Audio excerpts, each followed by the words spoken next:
Glória a Deus.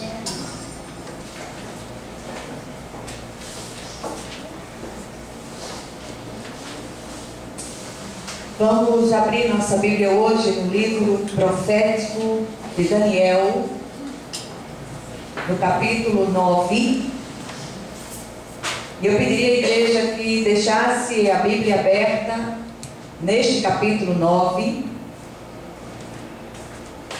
porque nós vamos voltar a ele.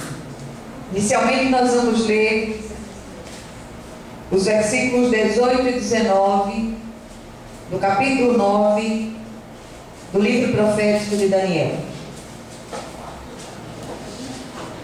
Daniel 9, 18 e 19. Todos acharam? Amém. Amém. Glória a Deus. Então diz assim a palavra do Senhor: Inclina, ó Deus meu, os ouvidos e ouve. Abre os olhos e olha para a nossa desolação e para a cidade que é chamada pelo teu nome. Porque não lançamos as nossas súplicas perante a tua face, fiados em nossas justiças, mas em tuas muitas misericórdias. Ó Senhor, ouve. Ó Senhor, perdoa. Ó Senhor, atende-nos e age. Não te retardes por amor de ti mesmo. Ó Deus meu, porque a tua cidade e o teu povo são chamados pelo teu nome. Amém? Amém. Vamos orar. Querido Deus e Pai, nós queremos te louvar e bendizer o nome. Rogamos a Ti pelas misericórdias vivas de Jesus, que o Senhor possa falar ao nosso coração, abrindo nossos olhos e ouvidos espirituais, de modo que nós possamos compreender aquilo que o Espírito fala nessa noite à igreja, em nome de Jesus. Amém? Amém. Glória a Deus. Queridos, nesses dias, o Senhor tem me conduzido a andar em duas trilhas da palavra de Deus. Uma trilha é a trilha das bem-aventuranças, e quanto mais eu percorro essa trilha, mais eu me encanto com aquilo que o Senhor promete aos seus escolhidos, ao seu povo, nas bem-aventuranças que Ele traz, passando pelos livros proféticos, passando pelo livro dos Salmos, passando pelos Evangelhos, pelas cartas paulinas, pelas cartas gerais.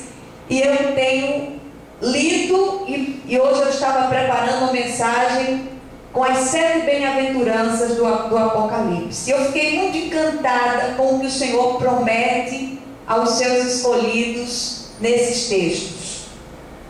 E a outra trilha que eu tenho procurado percorrer nesses dias é a trilha da oração. E eu tenho lido as orações dos servos de Deus. Eu queria até estimular a igreja a fazer isso. Comece a percorrer de Gênesis até Apocalipse a trilha da oração, feita por servos de Deus, homens e mulheres de Deus, em diversas situações, em situações onde você olha e diz assim: olha, eu não sei o que fazer com relação a isso, eu estou sozinho, eu estou sozinho, eu não tenho quem me acuda nisso. Não entre nessa trilha aí. Entre na trilha da confiança em Deus, da oração confiante, no Deus que não desampara, no Deus que está ao nosso lado, em nós, perto de nós, conosco, em todas as situações pelas quais nós enfrentamos. E hoje eu queria convidá-los a, junto comigo, uma vez que esse culto é um culto de oração, mas é também um culto de doutrina, nós percorremos juntos essa oração feita pelo profeta Daniel. É uma intercessão, na verdade, pelo povo. E aqui nós vemos um clamor por misericórdia feito por ele, a Deus, pelo povo, o povo impenitente, o povo que estava ali e voltava as costas para Deus. E mesmo com todos os cuidados de Deus, de enviar os santos profetas para avisar o povo: não faça assim, não ande assado, não haja dessa forma, mas não tinha jeito. O povo estava sempre voltando as costas para Deus e se voltando para outros deuses. E aqui nós vemos o profeta prostrado, buscando a presença do Senhor em favor do povo. A Bíblia é para nós a única regra de fé e prática em tudo que diz respeito à vida e à piedade. Não tem um só assunto que diga respeito a nós em que o Senhor não mostra uma direção, não mostra uma trilha a ser percorrida, não mostra uma estratégia a ser experimentada na sua santa palavra. Queridos, eu queria chamar sua atenção para o fato de que para nós, servos do Senhor, não existe vida secular e vida espiritual. O que existe é vida transformada pelo Espírito de Deus aonde quer que nós estejamos. Ou nós andamos nessa perspectiva, ou nós não vamos obter vitória de nenhuma forma nas demandas, nas dificuldades, nos problemas que nós enfrentamos. Com a proliferação da teologia da prosperidade, divulgada amplamente nos meios de comunicação, principalmente na igreja eletrônica, e eu trago essa palavra com temor e tremor, não estou fazendo nenhuma crítica a pessoas, mas a determinadas posturas, e é preciso que nós aprendamos a palavra para nós conseguirmos discernir tanto o bem e o mal. Com essa teologia, as pessoas não querem mais investir numa vida sistemática de oração. Muita oração, muita vitória. Pouca oração, pouca vitória. Tem jeito. Quanto mais nós buscamos o Senhor em oração, quanto mais nós oramos, mais nós aprendemos a orar. Por isso que eu chamei a atenção de vocês para o fato de nós percorrermos a trilha da oração. O livro de Salmo é chamado de grande escola da oração na palavra de Deus. Ah, mas eu queria orar bonito como fulano, como ciclano. Não, quero orar bonito como o Espírito conceder que você ore. O nosso paradigma de oração é Jesus. E quando nós olhamos para a Santa Palavra de Deus, nós nos encantamos com a forma como nós somos conduzidos a orar. Oração é diálogo íntimo com o Senhor. E diálogo demanda intimidade relacional que, por sua vez, é construída a partir de um andar diário com o Senhor. Se você é daqueles que tem sua vida secular separada de uma vida espiritual, você não vai andar com o Senhor todas as horas. Então, o servo de Deus, não há um só momento em que ele se aparta da presença do Senhor. Esse relacionamento íntimo foi trocado, tem sido trocado, por causa da tal teologia da prosperidade, por um toma lá espiritual. É um self-service espiritual. Você dá isso, o Senhor lhe dá isso. Isso não é verdade. Nós precisamos nos encher de Deus a cada dia, buscar a presença de Deus na sua santa palavra e ter esse encontro íntimo com o Senhor em oração. E eu tenho dito isso aqui tantas vezes que eu pareço aquelas vitrolas quebradas. E vitrola, olha, vitrola foi pau agora.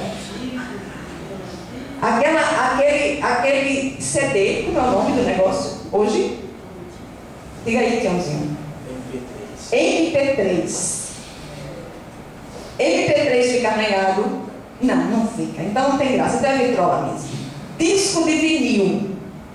Aqueles arranhados que você está ali, aquilo vai arranhado e a coisa não funciona e tal e tal. Então, queridos, eu pareço aqueles discos e aqueles discos arranhados que falam a mesma coisa.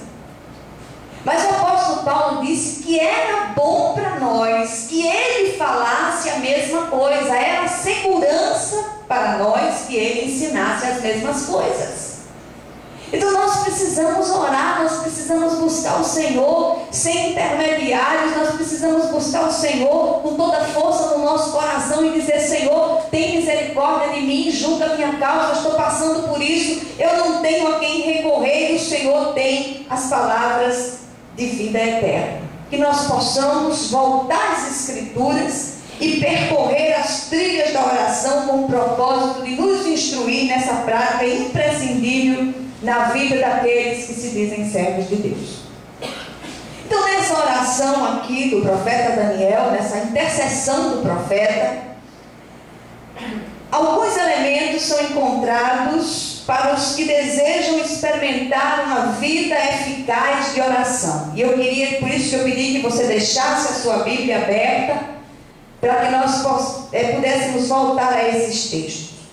O primeiro elemento fundamental é ir à presença do Senhor com o coração quebrantado.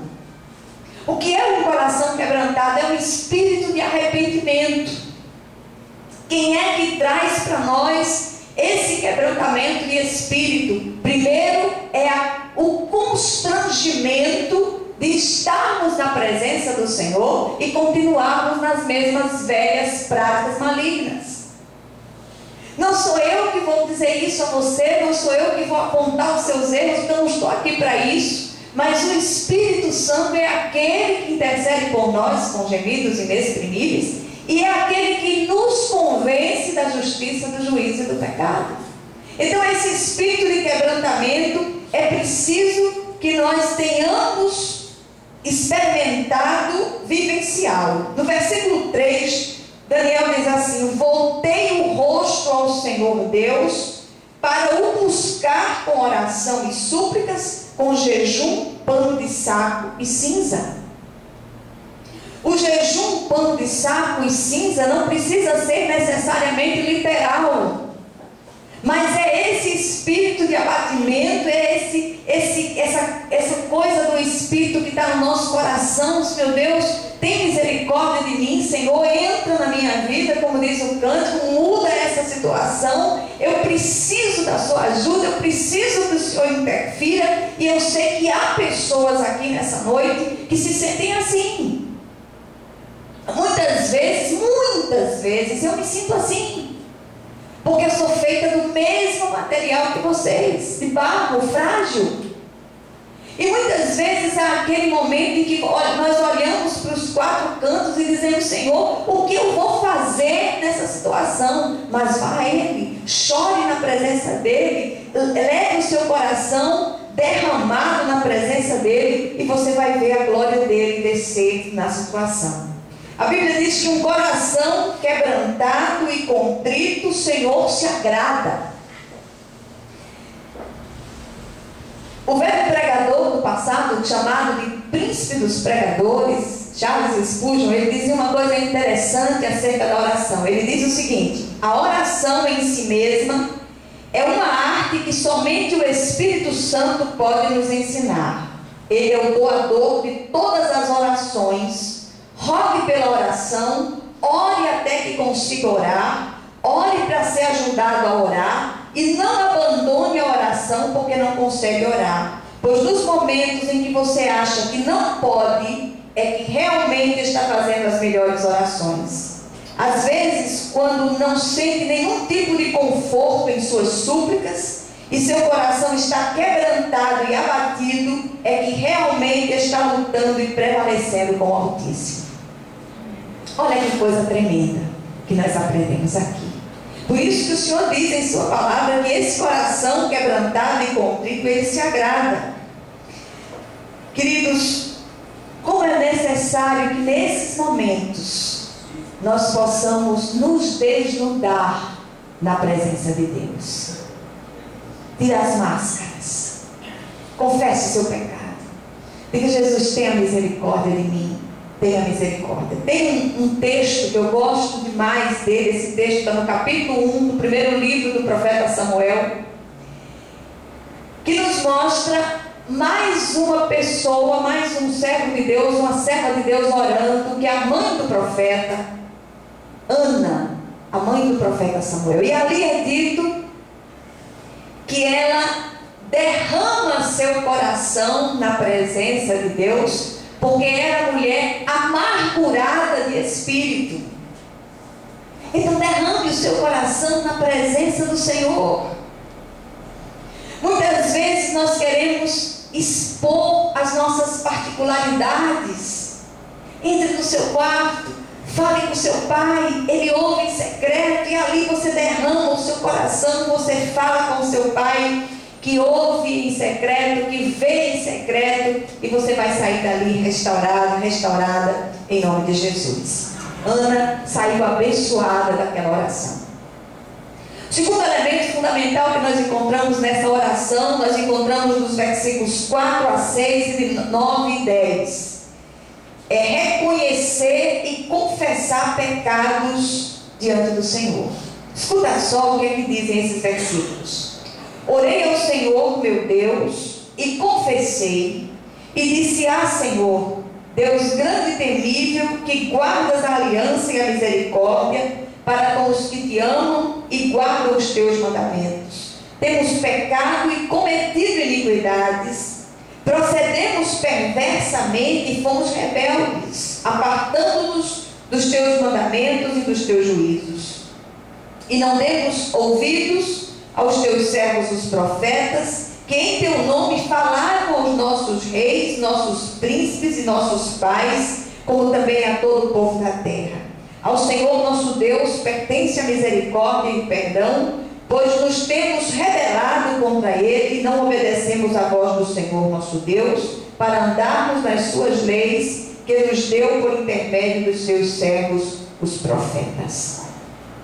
Queridos, nós estamos no tempo da graça, mas graça de Deus não é licença para pecar.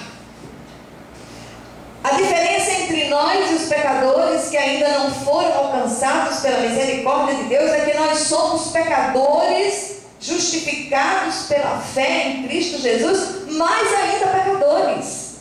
E aquele que diz que não tem pecados, o apóstolo João diz que é mentiroso.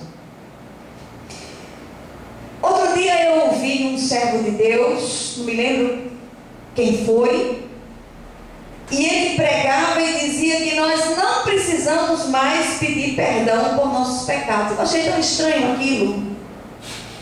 Como não, se continuamos ainda a pecar por pensamentos, por palavras e por atitudes? Do pecado maior, que era a inimizade contra Deus, nós já fomos perdoados. E hoje somos filhos e herdeiros de Deus, mas ainda pecadores, visto que a natureza pecaminosa ainda está em nós. E esse corpo só se converterá no dia da ressurreição, quando Jesus voltar. Então não tem jeito. Nós pecamos de todas as formas. Então, queridos, Daniel confessou o pecado, o seu pecado, pecado por pecado, ele listou o pecado. E é outra coisa que nós costumamos fazer: Senhor, perdoa a multidão dos nossos pecados. Nós pecamos a varejo, pedimos perdão no atacado. Pecado tem nome. O que é que você está constrangido? O que é que tem constrangido o seu coração? O que é que o Espírito tem trazido de incômodo, de constrangimento ao seu coração? Isso tem nome. E os pecados piores são aqueles que não são vistos. Muitas vezes as pessoas falam de idolatria, falam disso, daquilo, e a língua tem uns 2 quilômetros. Então, em nome de Jesus, vamos colocar essas coisas diante de Deus. Diga como salmista: Senhor, sonda meu coração. Vai ali onde há caminhos maus, do coração procedem os maus desígnios, do interior do homem. São os julgamentos, são aquelas coisas que estão lá dentro. Deixe que o Espírito de Deus sonde o seu coração e deixe que Ele faça uma grande varredura ali e traga à sua memória pecado por pecado. Agora deixa eu lhe dizer uma coisa: para de confessar pecado perdoado. gente que está pedindo perdão pelos mesmos pecados, faz 500 anos, não está fazendo mais, não está agindo mais daquela coisa e não está confiando no perdão de Deus. Pecado confessado, pecado perdoado, pecado perdoado, é pecado apagado. Acabou, sua vida está zerada, meu irmão. Terceiro elemento que nós encontramos na oração do profeta Daniel. Encontramos nos versículos 7 e 8, e depois de 11 a 15 eu vou ler corrido. É reconhecer diante de Deus que as assolações sofridas são frutos da desobediência. Deixa eu fazer só uma observação aqui. É muito comum nós ouvirmos: olha, o inimigo fez isso, o inimigo fez aquilo. Olha, nunca se deu tanto ibope a Satanás como tem se dado hoje. É uma coisa impressionante. Quando nós vamos para o livro profético de Jeremias, aliás, o livro das lamentações do profeta Jeremias, que aquele livro foi escrito também durante o cativeiro de Babilônia. E tem um versículo ali no capítulo 3, que eu não me lembro agora o versículo, mas está lá, abra sua Bíblia e você vai encontrar, onde o profeta diz: cada um queixe-se dos seus próprios pecados. Ouviram? Amém. Maldição desencadeia, é desencadeada por desobediência. Ah, mas vamos orar por uma maldição hereditária que não sei o que meu pai, meu avô, meu tataravô, meu escanchavô fez e eu vou pagar por isso? Não, eu não estou fazendo o que eles fizeram. Sou lavada e remida pelo sangue de Jesus. Agora, se eu fizer o que eles fizeram, o couro vai comer nas minhas costas. Amém? Amém. Então vamos ver aqui. O texto diz assim: a ti, ó Senhor, pertence a justiça, mas a nós o corar de vergonha, como hoje se vê. Aos homens de Judá, os moradores de Jerusalém, todo Israel, quer os de perto, quer os de longe, em todas as terras por onde os tens lançado, por causa das suas transgressões que cometeram contra ti.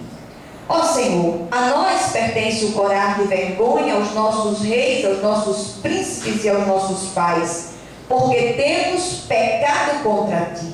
Sim, todo Israel transgrediu a tua lei, desviando-se para não obedecer a tua voz. Por isso, a maldição e as imprecações que estão escritas na lei de Moisés, servo de Deus, se derramaram sobre nós, porque temos pecado contra ti.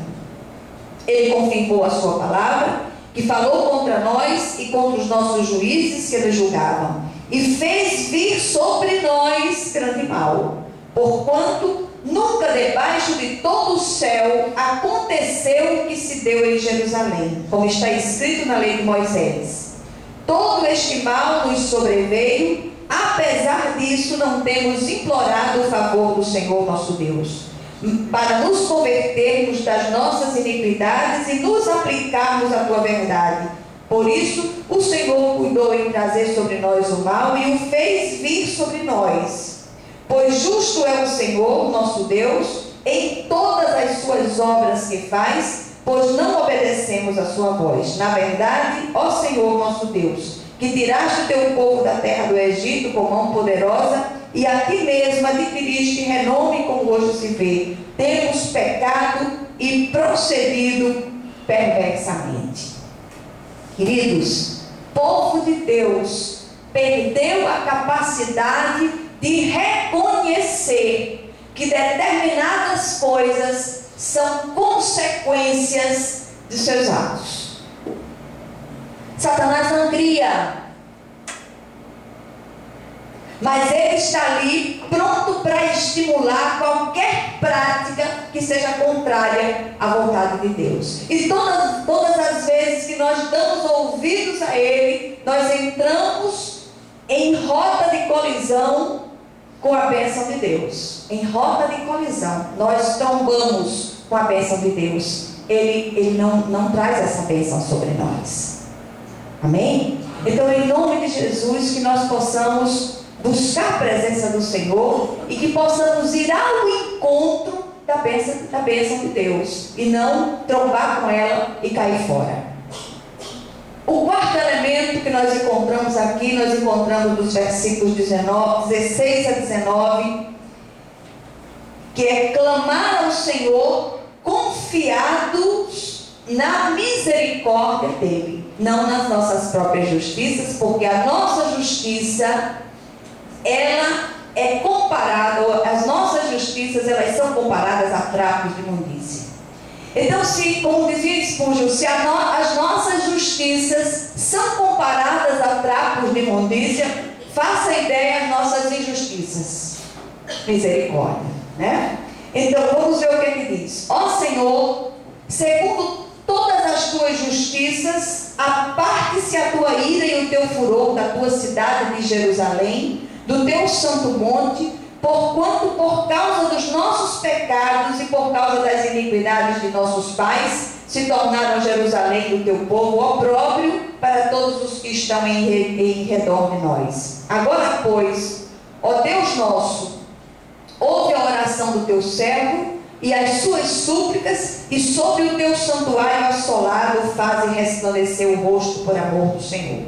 Inclina, ó Deus meu, os ouvidos e ouve, abre os olhos e olha para a nossa desolação e para a cidade que é chamada pelo teu nome, porque não lançamos as nossas súplicas perante a tua face, fiados em nossas justiças, mas em tuas muitas misericórdias. Ó Senhor, ouve, ó Senhor, perdoa, ó Senhor, atende-nos e age, não te retardes por amor de ti mesmo, ó Deus meu, porque a tua cidade e o teu povo são chamados pelo teu nome. Nós vemos aqui o profeta apelando para a misericórdia, apelando para a graça de Deus, muito embora essa graça só se manifestaria visivelmente muito tempo depois na pessoa do Senhor Jesus. Mas o profeta, na sua visão de profeta, ele já alcança, ele já tem a percepção de que não há obra meritória nenhuma em nós, e tudo aquilo que nós alcançamos por pura graça de Deus. Uma outra coisa que o Senhor nos traz a percepção nessa noite, está no final do versículo 19, ele diz que a tua cidade e o teu povo são chamados pelo teu nome. O profeta usa isso como uma argumentação, como se dissesse: olha Senhor, nós temos pecados sim, mas tem misericórdia de nós, porque o teu nome, é o teu nome que está em jogo aqui. Nós somos chamados pelo teu nome. Então tem misericórdia de nós, perdoa os nossos pecados, perdoa as nossas transgressões, porque nós temos sido chamados pelo teu nome. O nosso sobrenome é santo. Amém? Que nós possamos pedir ao Senhor que aplique essa porção da sua palavra ao nosso coração. O que aprendemos aqui? Primeiro, sigamos as trilhas da oração nas Escrituras Sagradas, ouçamos os servos de Deus do passado orando, sigamos o seu exemplo. Segundo lugar, um coração quebrantado e contrito agrada ao Senhor e Ele não o despreza. Terceiro lugar, devemos sim reconhecer e confessar pecados na presença de Deus. E em quarto e último lugar, reconheçamos que as assolações sofridas são frutos de nossas desobediências, que possamos ir ao Senhor confiados na misericórdia do Senhor e não nas nossas próprias justiças. Amém? Amém. Que o Senhor aplique essa porção da palavra aos nossos corações nessa noite, em nome de Jesus. Vamos nos dividir para orarmos uns pelos outros. Eu pediria aos irmãos